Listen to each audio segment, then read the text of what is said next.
असं काहीसं मी फर्स्ट खाना अरेंज करून ठेवते. सो हे टी शर्ट मला खूप छान मिळालं. जे त्यानंतर माझ्याकडे असे 2 ऑर्गनायझर्स आहेत, त्यामध्ये मी तिचं काय अरेंज करून ठेवते आणि कसं ठेवते हे तुम्हाला मी दाखवते. काय ग नानू?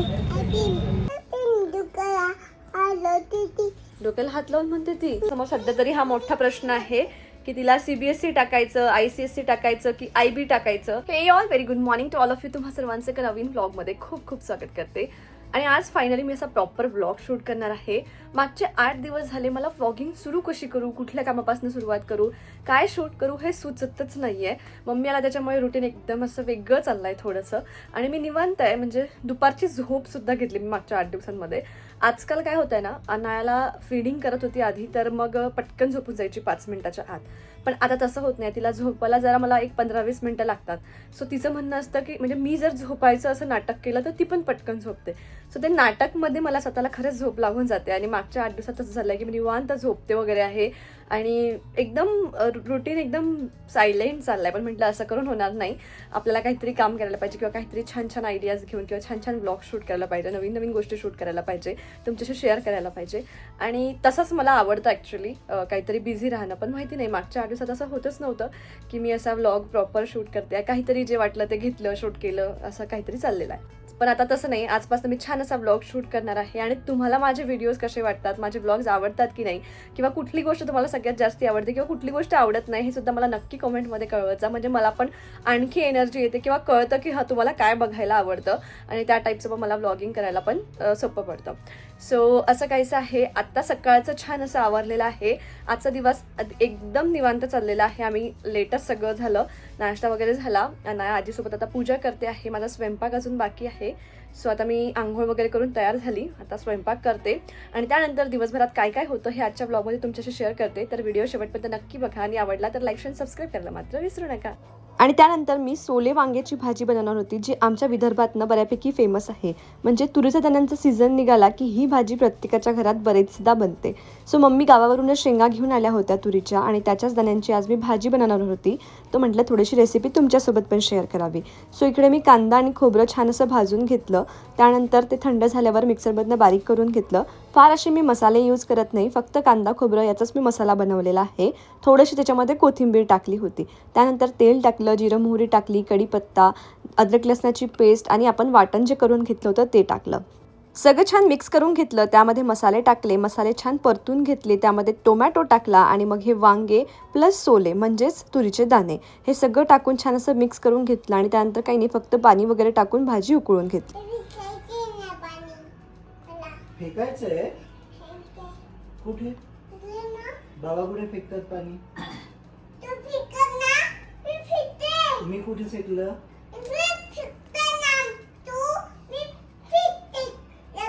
बाबांनी कुठे फेकलं?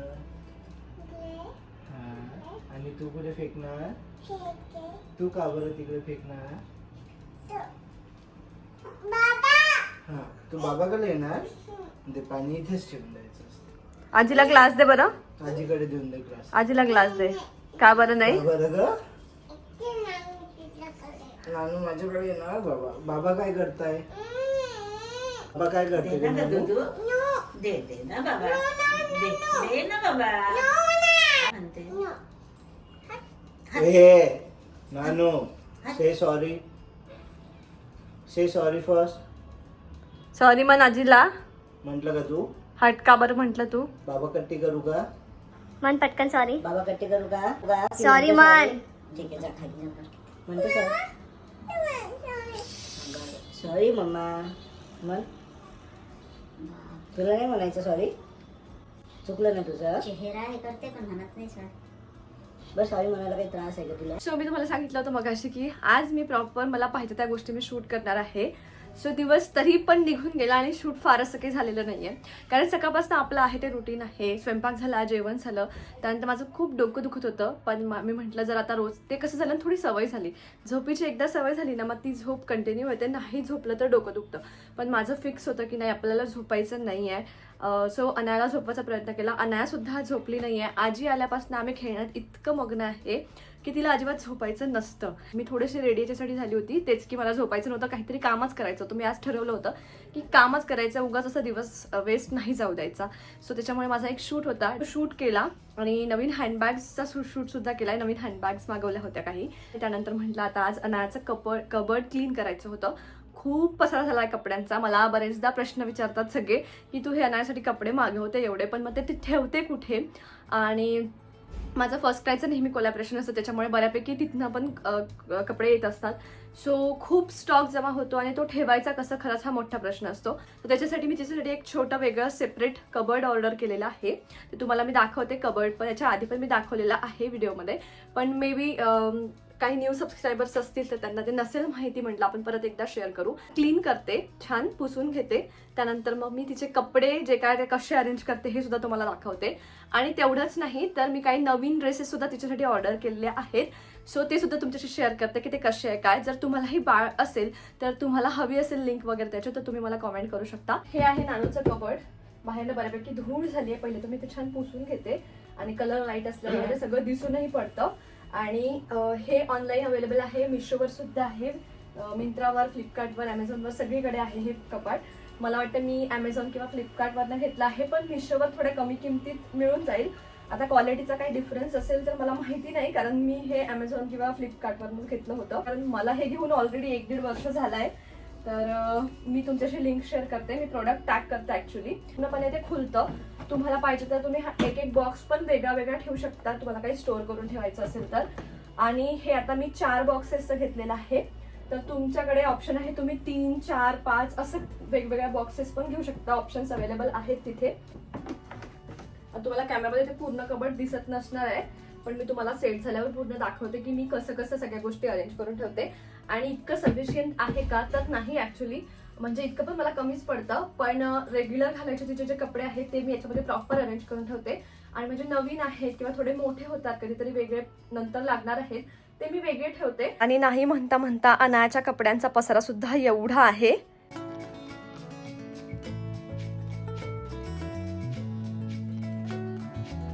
स्वतःला थोडंसं हाईटला कमी व्हावं लागतं याच्याबरोबर. मी बऱ्यापैकी कपडे सेग्रिगेट करून घेतले आहे, घड्या घालून घेतले आहेत. आता ते मी अरेंज करून घेते सगळे आणि तुम्हाला कसे अरेंज करते हे दाखवते. सो ह्या सगळ्या ज्या मी इथे ठेवल्या आहेत ना, ह्याच्या टी-शर्ट्स आहेत आणि त्या घरात घालायच्या, म्हणजे बाहेर जायचं नाही आहे तिथलं काहीच. सो हे टी-शर्ट्स मी एका ठिकाणी ठेवते, म्हणजे मी असो किंवा रोशन असो त्याला एकदम हँडी असलं पाहिजे की टी-शर्ट पाहिजे तर इथनं घ्यायची आणि पॅन्ट पाहिजे तर इथनं घ्यायचा. सो असे सगळे टी-शर्ट्स जे घरात घालायचे आहे ते मी एकत्र इथे ठेवते. सगळ्यात पहिल्याच खाण्यात ठेवते तिचं घरात घालायचं सगळं. आणि त्यानंतर हे जे आहेत ते सेट्स आहेत, म्हणजे ॲज अ नाईट सूट पण आपण घालू शकतो किंवा डे मध्ये पण आपण घालू शकतो, असे हे सेट्स आहेत.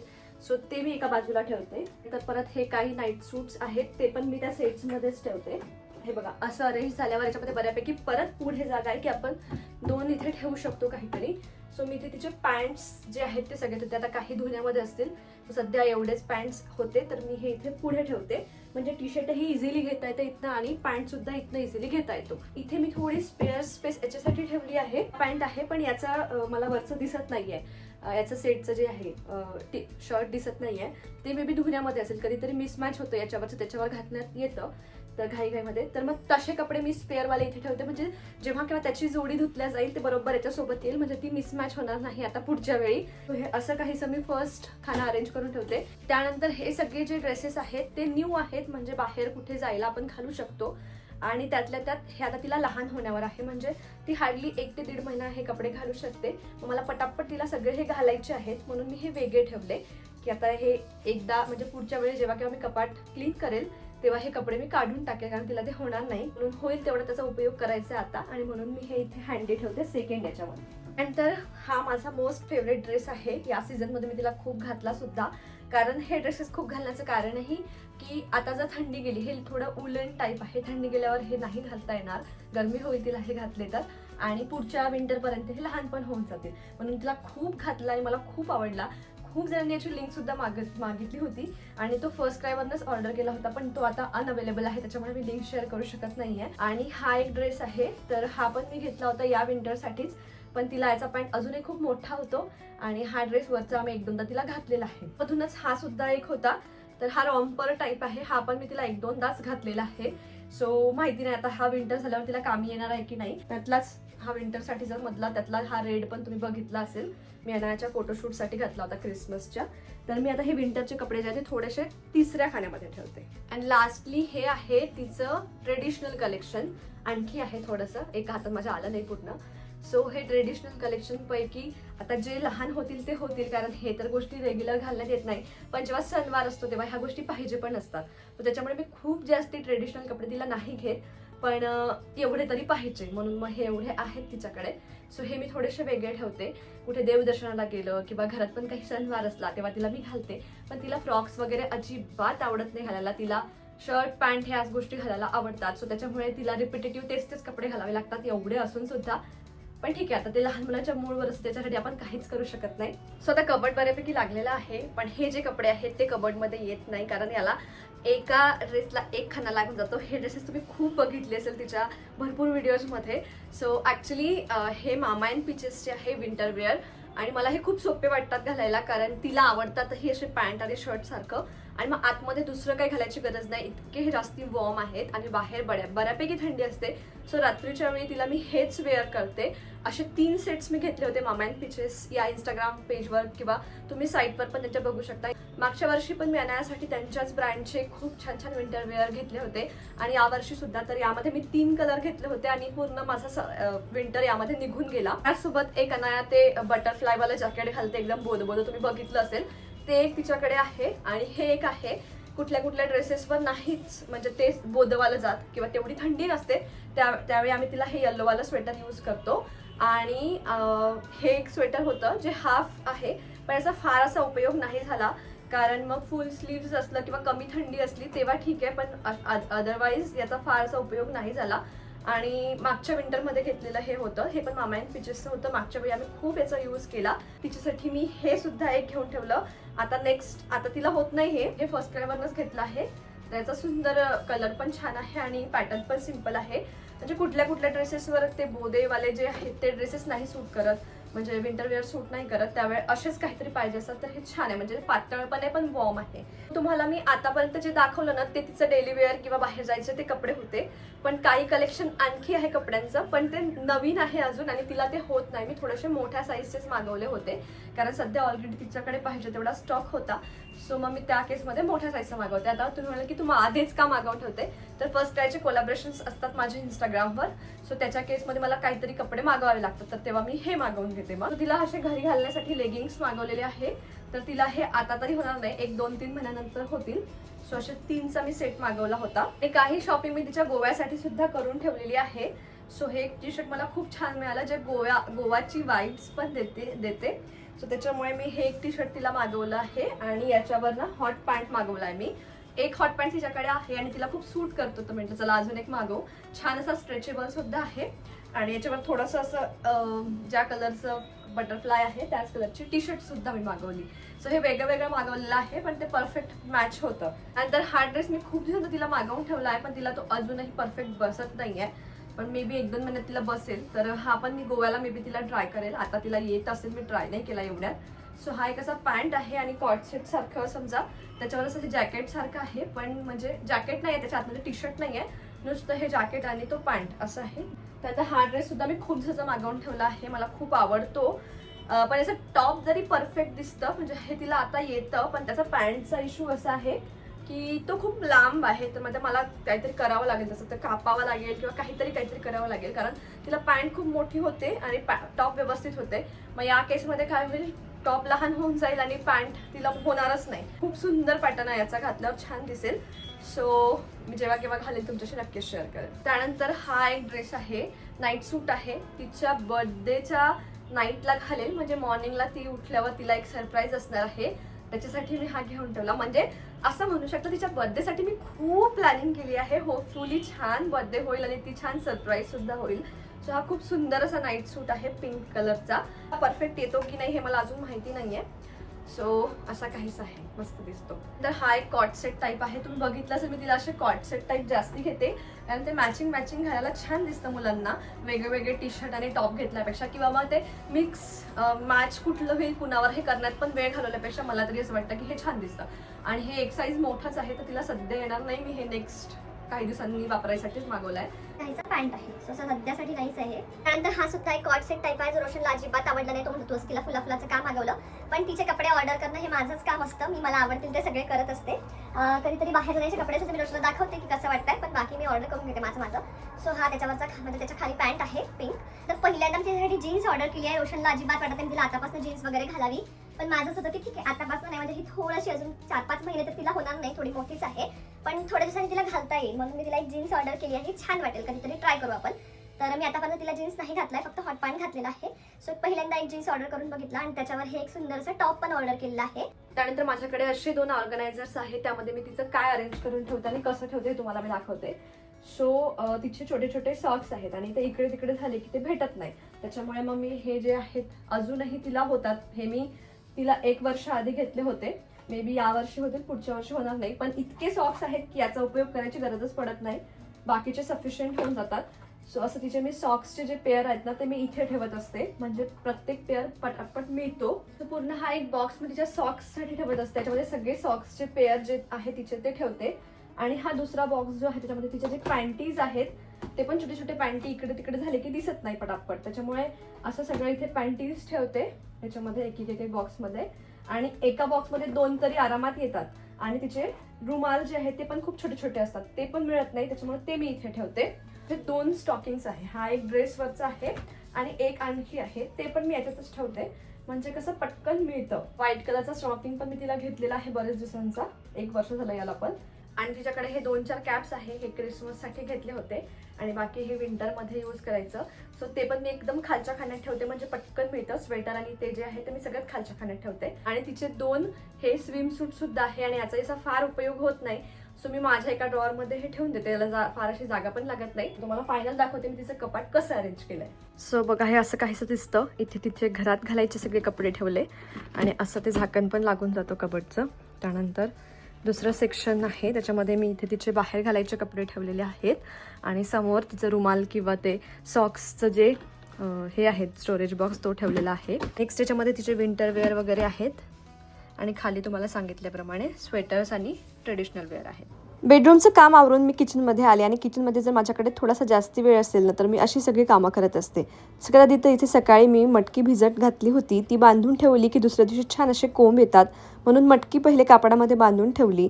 त्यानंतर एक कढई घेतली, कढईमध्ये तूप टाकलं. आता यामध्ये छान असा मी मखाना भाजून घेणार आहे, कारण स्नॅक्ससाठी संध्याकाळी अनाला पण मी देत असते आणि आम्ही सुद्धा तो खात असतो. सो तुपामध्ये थोडीशी हळद टाकली, मीठ टाकलं आणि हा सगळा छान मखानानं मिक्स करून घेतला. तो छान क्रिस्पी होईपर्यंत मी भाजून घेतला आणि मग एका पॅकबंद डब्यामध्ये भरून ठेवायचा, रोज स्नॅक्समध्ये घ्यायचा, तो खूप हेल्दी असतो. आता माझं इकडे काम चाललं होतं, तेवढ्या वेळात मम्मींनी छान असा बाजार करून आणला होता आणि तेवढंच नाही तर त्या मेथी तोडायला सुद्धा बसल्या होत्या. हीच कामं जी आहे ना त्याला खूप वेळ लागतो, पण आज मम्मींमुळे माझी कामं ना खूप हलकी होत आहेत. सो मम्मी मेथी तोडत होत्या, म्हटलं चला आपलं पुढचं काम आपण कंटिन्यू करू. सोप मी आणून ठेवली होती, पॅकेट फोडलं, त्याच्यामुळे ती मऊ पडली होती. म्हटलं चला ही पण थोडीशी भाजून ठेवू, म्हणजे मग खाण्यात येईल आणि छान लागते खुसखुशीत. आणि ते झाल्यावर भाजीचं जे घेऊन आलं तर मम्मी म्हटलं फ्रीजमध्ये अरेंजसुद्धा करून ठेवू. सो पालेभाज्या तर मम्मी तोडून ठेवणार होत्या, पण बाकी गोष्टी होत्या त्या अरेंज करून ठेवायच्या होत्या. आणि मग लावता लावता माझं डिस्कशनसुद्धा चाललं होतं की हे आणलंय का, हे कितीला मिळालं. आणि मम्मी पण सांगत होत्या की तू त्या दिवशी घेऊन आली होती, तू कितीला घेऊन आली होती. जे बायकांचं आपलं डिस्कशन असतं ना ते चाललं होतं, कारण रोशन घरी नव्हता आणि रोशनला असे डिस्कशन करणं अजिबात आवडत नाही. आणि पपईनं कितीही पिवळी बघून ना ती कधीच पिकलेली नसते, म्हणून मी काय करते नेहमी ती थोडीशी गरम जागेमध्ये, म्हणजे जिथे थोडं त्याला घाम येईल अशा ठिकाणी आतमध्ये ठेवत असते, म्हणजे ती 1-2 दिवसात छान अशी पिकते आणि गोडसुद्धा येते. आता स्ट्रॉबेरी आणले आहे म्हटल्यावर या सीझनची स्ट्रॉबेरी छान एन्जॉय केलीच पाहिजे. आम्ही तरी स्ट्रॉबेरी मनसोक्त खातो, कारण बाकी सीझनमध्ये अशी छान फ्रेश काही मिळत नाही. आता माझं सगळं आवरलं होतं, म्हटलं मम्मींना आता थोडीशी मदत करूया आपण, म्हणजे त्यांचं काम पण पटापट होईल, कारण ऑलरेडी 2 जुड्या त्यांनी तोडून झाल्या होत्या आणि मेथी भरपूर आणली होती, कारण आम्हा सगळ्यांना मेथी खूप आवडते आणि या सीझनमध्ये मेथी खाण्याचा आनंदच काही वेगळा असतो. चाललो आपण आईस्क्रीम खायला कुठे चाललो ना आपण फिरायला. अगं काय ग नानू कशी आहे?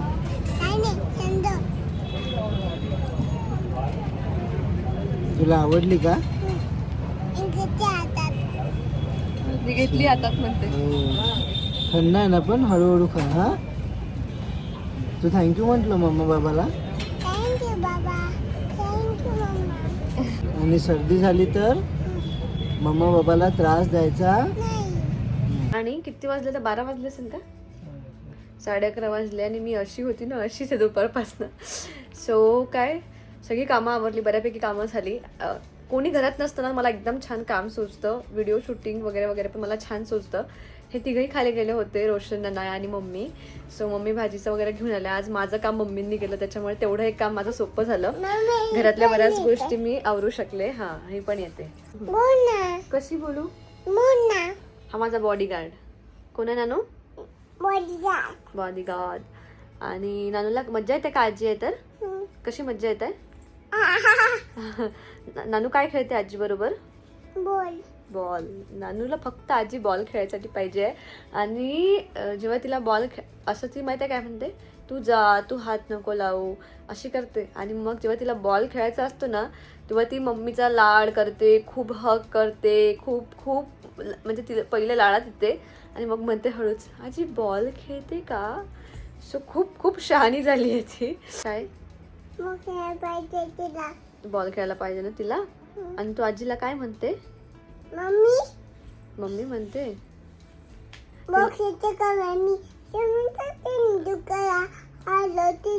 डोक्याला हात लावून म्हणते ती. कशी म्हणते?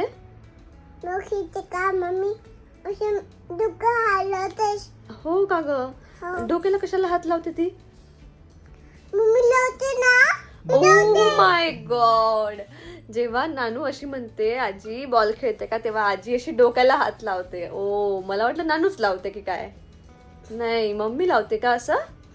अच्छा. आम्ही वॉक करायला गेलो होतो, पण अनायाने काय पकडलाय माहिती नाही. पण जेव्हा आम्ही पंढरपूरला गेलो तेव्हापासनं तिला बाहेर गेल्यावर फक्त मम्माच्या कडेवर यायचं असतं. आणि मम्माची काही एवढी कपॅसिटी नाही की मम्मा तिला कंटिन्यू तिला घेऊन राहू शकते. सो थोडं जरी मधून मधून चालली तर ओके आहे, पण ती कंटिन्यू म्हणते तू घे, मी चालत पण नाही आणि तिला रोशनकडे पण नाही जायचं. त्याच्यामुळे माझी वॉक करणं अजिबात होत नाही आहे. म्हणजे मी बंदच केली असं म्हणायला हरकत नाही. आज हिंमत केली जायची, याच्या आधी पण 2-3दा केली, पण लिटरली तिला घ्यावं लागते म्हणून मी परत आली. सो बघावं लागेल काहीतरी आता उपाय मला शोधायचा याच्यावर. रोशनचं रोज असतं की तिला आपण आपल्या डे केअर म्हणते प्ले ग्रुपला टाकू, पण माझं थोडंसं आहे की नाही 2.5 वर्षाची तरी होऊ दे. एकदा ती जायला लागली ना स्कूलला तर मग ते काय रुटीन लागतं बाळाचं. म्हणजे तेवढंच खरं आहे की सोशल होते. ते मला पण वाटतं की म्हणजे घरातल्यापेक्षा जेव्हा ती बाहेर जाईल तेव्हा जास्ती सोशल होईल, जास्ती मुलांमध्ये जाईल तर अजून जास्त ऍक्टिव्ह होईल. तो एक कन्सर्न आहे. मग दुसऱ्या ठिकाणी हे पण वाटते की बघा एकदा स्कूल म्हणलं की स्कूल तो प्ले ग्रुप असते की काय तिला अभ्यास राहणार नाही, पण डिसिप्लिन तर असतं. सकाळी 9ला जर जायचं आहे तर 9च्या आधी उठायचं, रेडी व्हायचं, खायचं प्यायचं आणि जायचं. सो ते डिसिप्लिन मला तिला सध्या नाही लावायचं आहे. मला असं वाटतं की तिने लहानपण पण तेवढंच एन्जॉय केलं पाहिजे. म्हणजे असं नाही म्हणता मी की ती 3-3.5 वर्षाची झाल्यावरच आपण टाकू. 2.5 वर्ष माझी इच्छा आहे की 2.5 वर्षाची झाल्यावर टाकू, तोपर्यंत नाही. सो अजून 6 महिने आहे तिच्याकडे, तिने ते एन्जॉय करावे आणि मग नंतर आपण तिला टाकू प्ले ग्रुपला, असं माझं आहे. रोशनचं कंटिन्यू चाललेलं आहे की झाली 2 वर्षाची आता आपण तिला टाकून देऊ. कारण 2 तास जेव्हा ती जाईल ना तेवढ्या वेळात माझी जिम होईल हा त्याचा कन्सर्न आहे की तू जिम लाव, योगा लाव किंवा काहीतरी लाव. म्हणजे तू स्वतःच्या बॉडीकडे लक्ष दे किंवा तुझी फिजिकल ऍक्टिव्हिटी काहीतरी होऊ दे. आता हिच्यामुळे काय होतं, मी जरी करायचा प्रयत्न केला तरी रेग्युलर माझं काहीच होत नाही. मी जरी गार्डनला जायचं म्हटलं ना तर मग ते कधी ना कधी ब्रेक होतंच. पण ती जेव्हा स्कूलला जाईल ना तेव्हा असं होईल की नाही आता ती गेली आहे तर आपल्याला पण इकडे जायचं आहे, असं सगळं आहे. पण बघू मग काय फायनल डिसिजन होतं आमचं, अजून आम्ही डिसिजन घेतलं नाही आहे. पण हां एकदा ती आता 2 वर्षाची झाली, आमचं गोवा होऊन जाऊ देतो आणि त्यानंतर काय ते डिसिजन घेऊ किंवा तिला कधी टाकायचं, कुठे टाकायचं हे पण आम्हाला थोडं सर्च करायचं आहे. सो किंवा कुठल्या याच्यात म्हणजे आमच्यासमोर सध्या तरी हा मोठा प्रश्न आहे की तिला CBSE टाकायचं, ICSE टाकायचं की IB टाकायचं. 2-3 गोष्टी ज्या आहेत त्या आहे डोक्यामध्ये, पण आम्ही अजून कशावरच काही काम केलं नाही किंवा कुठलं बेस्ट राहील हे आम्ही काहीच बघितलेलं नाहीये अजून. आता बाकीच्या पण खूप गोष्टी आहे की थोडं जवळ पण हवंय आम्हाला, जोपर्यंत ती लहान आहे तोपर्यंत फार असं लांब नको. सो ते पण कन्सर्न्स आहे. आणखी अशा गोष्टी पण डोक्यात आल्या किंवा आम्ही विचारपूस केली किंवा आजूबाजूंच्याकडनं कळल्या की एकदा ज्या शाळेत टाकतो मग त्या शाळेत कंटिन्यू करता आलं पाहिजे किंवा दुसऱ्या शाळेत कंटिन्यू करता येतं का. अशा खूप साऱ्या गोष्टी आहेत, मनात विचार आहे. अजून काहीच माहिती नाही आहे, कारण जोपर्यंत आपण तिथे जात नाहीत, इन्क्वायरी करत नाही तोपर्यंत आपल्याला काय कळणार नाही. म्हणजे बघा ना किती लवकर दिवस जातात, पटकन कधी 2 वर्षाची झाली आणि कधी आता स्कूलिंगची वेळ आली. कारण 3 वर्षाची झाल्यावर तर स्कूलिंग सुरू होईलच, नर्सरी. पण सध्या तरी आम्ही प्ले ग्रुपला तिला टाकणार आहे काही दिवस. आणि माहित नाही तुम्हाला माझ्या गोष्टी कितपत कळल्या असेल, कारण हिचं कंटिन्यू काहीतरी रोशनसोबत बडबड बडबड बडबड करणं चाललंय. आता मी उठते, माझं बेसिक फ्रेश बिश होते मी माझं. तू कधी झोपणार आहे? 9-10ला. आम्ही काही पण विचारलं ना बर्थडे कधी आहे, 9-10ला. म्हणजे नंबर इज एनिथिंग, नंबर 9-10 असतो. बर्थडे कधी आहे नानू? Happy birthday to you. कधी आहे हॅपी बर्थडे टू यू तुझा? Dabby. तू बोलवलं का सगळ्यांना बर्थडेला? Mamika. वामिकालाच बोलवायचं आहे तिला. वामिकाला सांगू आपण हा व्हिडिओ बघायला, ठीक आहे? ठीक आहे. हो. आता वामिका कोण आहे तर नानूची फ्रेंड आहे सोसायटी मधली. आणि नानूला बर्थडे असतो किंवा असा असतो हे वामिका पासूनच कळलंय. कारण 2 महिन्याआधी तिचा बर्थडे होता आणि तेव्हा नानूला कळलं की अच्छा असा बर्थडे असतो. त्याच्या आधी आम्ही तिला बर्थडेला घेऊन गेलो, पण तिला काही Happy birthday sir. असं कसा असतो अशा असतो. तर त्या वामिकाच्या बर्थडे पासूनच तिला कळलं की अच्छा असा बर्थडे असतो. आणि तेव्हापासूनच तिचं सुरू झालं की माझा बर्थडे करायचा आहे. आमचा प्लॅन नव्हता बर्थडे करायचा. आम्ही विचार केला होता की तिला कुठेतरी फिरायलाच घेऊन जाऊ, पण तिने वामिकाच्या बर्थडे पासून एवढा तार लावलाय बर्थडेचा. माझा birthday happy birthday to you अशा. तर मग म्हटलं जाऊ दे, हाऊस होईल. म्हणून आम्ही डिसाईड केलं की चला हिचा बर्थडे करायचा. चला मग मी आता जर बडबड अजून केली ना तर आपला व्लॉग 30 मिनिटाचा होईल. सो आजचा व्लॉग इथे सेंड करते. आजचा व्हिडिओ तुम्हाला कसा वाटला नक्की कॉमेंटमध्ये सांगा. भेटूया अशाच एका छानशा ब्लॉग सोबत. तोपर्यंत Bye. बाय. Good night. तुम्हाला शिया टुमॉलो. मी सुंदर हो ठेवून दे. ते का हो.